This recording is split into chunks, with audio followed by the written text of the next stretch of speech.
అక్కడ ఇంకా పోలీసులు ఎప్పుడైతే బాడీని షిఫ్ట్ చేస్తున్నారో వాళ్ళు రేస్ చేసిన క్వశ్చన్సే మాకు మాకు వచ్చినాయి. తర్వాత అనుమానాలు వచ్చినాయి. Okay okay okay. అప్పుడు మీరు ఇవ్వండి నిష్పక్షపాతంగా ఈ రిపోర్ట్ ఇవ్వండి అని మేము అడిగాం.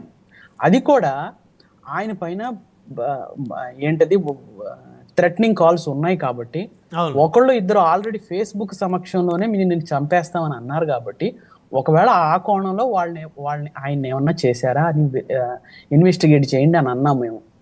సరే, మీరు ఇన్వెస్టిగేట్ చేస్తున్నారు, కొన్ని వేల వందలు సీసీ ఫుటేజెస్కి మీరు తీసుకొచ్చారు. సీసీ ఫుటేజ్లు దేనికోసం తీసుకొచ్చారండి? అన్ని సీసీ ఫుటేజ్లు ఒక మనిషి తాగుబోతని నిరూపించడానికి తీసుకొచ్చారా, లేకపోతే ఒక మనిషి ఏ విధంగా చనిపోయాడని నిరూపించడానికి తీసుకొచ్చారా? సీసీ ఫుటేజ్లో ఎక్కడ కూడా ఫోకస్ ఇప్పుడు తాగటం వల్ల చచ్చిపోయాడని ఎస్టాబ్లిష్ చేయటం కోసం ఎక్కడెక్కడ తాగాడు, ఎప్పుడెప్పుడు తాగాడు, ఎలా పడిపోయాడు, ఇవన్నీ ఎస్టాబ్లిష్ చేయడానికి మీరు సీసీ ఫుటేజ్లు తీసుకొచ్చినట్టుగా ఉంది. ఓకే,